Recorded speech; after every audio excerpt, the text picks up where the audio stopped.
Senhor presidente, senhores vereadores, comunidade que nos acompanha aqui no plenário e também pela TV Câmara. Nesses temas livres, eu gostaria de comentar dois assuntos em específicos que foi matéria dessa sessão, iniciando aqui pelo último assunto abordado pelo vereador Edgar Sazak, que é com relação ao projeto de revogação da contribuição de iluminação pública. Bom, sobre esse tema, eu fico muito confortável em abordar ele, porque em 2015, eu tive a ideia, né, e fui o autor da iniciativa, abri essa iniciativa na época para alguns vereadores que tiveram o interesse de assinar. Essa casa rejeitou o projeto e, pelo regimento interno, não era possível apresentar ele no mesmo ano. Então, quando um projeto ele é rejeitado, ele só pode ser apresentado no ano seguinte. Bom, virado o ano, eu não reapresentei o projeto, que sabia que a gente não teria maioria, seria gastar papel e a gente não ter nenhum tipo de construção em que pese continuar sendo contra a cobrança da iluminação pública. Pois bem, na sessão retrasada, aqui no plenário, conversando com alguns vereadores e analisando aí essa questão da maior arrecadação do ICMS, chegou-se, por conta dessa nova informação, a maioria, e por isso ele foi reapresentado. Eu queria pontuar duas coisas, em especial ao vereador Valmir e ao vereador Edgar. Primeiro, o consenso que se construiu aqui não foi nada marcado, combinado com horário e tal, foi discutido e foi apresentado. Hoje, até foi discutido, eu não tenho nenhuma objeção, na verdade, eu acho até que se os 13 assinar é muito mais forte, mas também não existe nenhuma impossibilidade se os vereadores assinarem como coautores. Porém, mais do que a assinatura do projeto, o importante é o voto, gente. Não adianta ser autor e não votar, ou não ser autor e depois votar favorável. Eu acho que uma coisa não está atrelada à outra. O mais importante é nós efetivarmos de fato essa mudança, e essa mudança ela é efetivada através do voto. Então, mesmo que não tenha havido esse desencontro de comunicação, porque não foi uma coisa combinada, marcada, foi discutido aqui no plenário, então vamos apresentar e tal, então no final a gente conversa, papá, muitos não estavam no plenário e tal. Mais importante do que a autoria é realmente a votação. E na votação, todos os vereadores vão ter oportunidade, vão ter seus 7 minutos para justificar seu voto e dizer se é favorável ou contrário ao cancelamento dessa cobrança. Então, penso que essa cobrança tem tudo para ser revogada. Sobre a justificativa, eu continuo pontuando o que me motiva a ser contra essa cobrança, porque eu entendo que ela é abusiva. E abusiva em qual sentido? Pelo fato de a única despesa nova que a prefeitura passou a ter, que ela não tinha no orçamento, era a troca de lâmpada. Porque o consumo de energia ela sempre teve, e isso já estava equacionado no pagamento dos impostos. Com o advento, com a obrigatoriedade que começou a ser da prefeitura a troca de lâmpadas, o único custo novo veio ser a troca de lâmpadas. O que eu não concordei é que o projeto que criou a contribuição de iluminação pública, ela enfiou também o consumo de energia, que em que pese a Anatel, a ANEEL, autorizar esse custeio, isso já estava absorvido pelo nosso orçamento através dos outros impostos. Então não tinha sentido colocar isso agora. Então o único gasto novo no orçamento era a troca de lâmpadas, e a referência que nós tínhamos é que a Bandeirantes gastava 600 mil por ano para trocar. E a cobrança da contribuição de iluminação pública gerou uma arrecadação de mais de 10 milhões. Então, essa é a minha defesa. Agora, com o advento desse novo orçamento do ICMS, é uma justificativa a mais que nós podemos, enfim, o que vale é o resultado, tirar essa despesa do bolso do cidadão jacariense.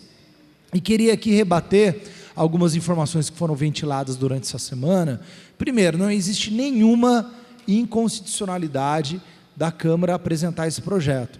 O Supremo Tribunal Federal, o STF, já pacificou essa situação. Eu juntei essa jurisprudência no meu primeiro projeto de lei, e o jurídico tem conhecimento disso, de que não há inconstitucionalidade Por quê? Porque matéria tributária é uma coisa, matéria orçamentária é outra coisa, então não se confunde. A legislação exclusiva, a competência legislativa exclusiva do prefeito é matéria orçamentária, a matéria tributária é diferente, o STF já separou isso, então não existe inconstitucionalidade do legislativo apresentar esse tipo de projeto. E o segundo ponto com relação à matéria orçamentária, nós ainda não votamos, a lei orçamentária de 2017 está para ser votada e vamos ter a oportunidade, se for necessário, de fazer uma adequação, fazer essa adequação. E por fim, falar aí com alguns cidadãos que colocaram, bom, e a prefeitura vai devolver esse dinheiro? Se revogarmos por lei, não. Por quê? A devolução, ela só é devida se a cobrança for considerada ilegal. Quem pode considerar a cobrança ilegal é o Poder Judiciário. Então, salvo alguém entrar com uma ação judicial e conseguir, em tempo hábil, a justiça declarar essa cobrança ilegal, daí sim nós teríamos a justificativa de conseguir a devolução desse dinheiro da prefeitura. Se for uma revogação através desse projeto de lei, infelizmente isso não gera o direito da população que pagou receber de volta. Então, prestando essa informação, algumas pessoas perguntaram isso no Facebook, deixar claro esses dois pontos. Só haveria a obrigação de devolução se o Poder Judiciário definir como ilegal. E com relação ao ajuste orçamentário, nós vamos ter a oportunidade de fazer esse ajuste quando votarmos a lei orçamentária, que está para ser votada até a última sessão do ano, nós somos obrigados a votar ela. Tá? E por fim, eu queria também tocar no assunto com relação à gestão patrimonial dos bens da prefeitura. Hoje aqui nós discutimos a questão da possibilidade da venda de 2 imóveis, acho que o plenário foi aí sábio em respeitar aí o novo grupo de pessoas que foi escolhido pela população para fazer essa decisão, mas eu queria já registrar, Edgar, você como futuro vice-prefeito, que vai tomar posse, se Deus quiser, aí dia 1º de janeiro, pedir aí a gentileza da revisão. São muitos prédios, eu fiz um levantamento ano passado, a prefeitura gasta mais de 2,5 milhões de reais com aluguel, e nós temos prédios e terrenos públicos que podem ser reformados, adaptados e gerar uma ocupação sem essa despesa, porque o gasto com aluguel é um desperdício, é um dinheiro que vai, mas não volta.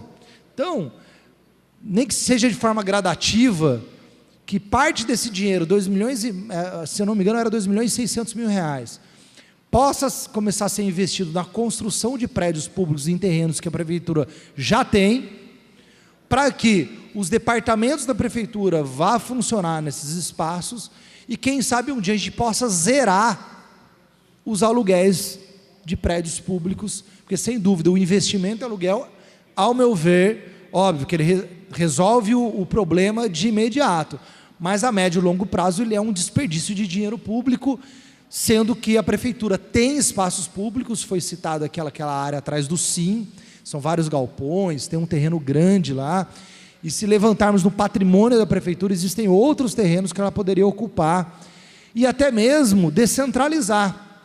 Uma das formas que o poder público pode criar as chamadas ilhas de desenvolvimento é construir prédios públicos em áreas que ainda não têm muito desenvolvimento, se atrai o desenvolvimento de comércio, de escritórios, é uma das formas que a prefeitura tem até de descentralizar a cidade, falando urbanisticamente.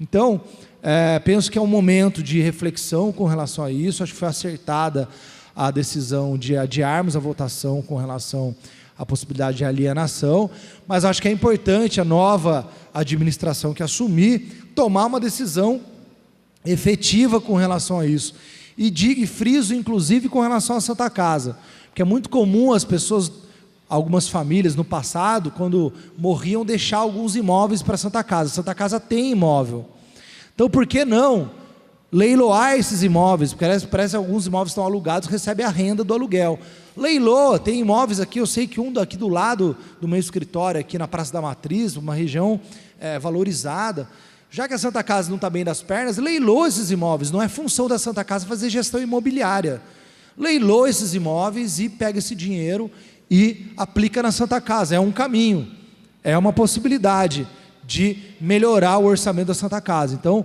eu acho que isso vale para a Prefeitura, mas vale também para a Santa Casa, que está sob intervenção da Prefeitura, utilizar essa alternativa para conseguir sair dessa situação difícil que ela está. Então, registro aqui meus 2 encaminhamentos, que possamos aliviar o bolso do contribuinte, tirando aí a cobrança da iluminação pública e também melhorar a eficiência do município e diminuindo os aluguéis, utilizando os prédios públicos que a Prefeitura já tem. Obrigado, até a próxima quarta-feira.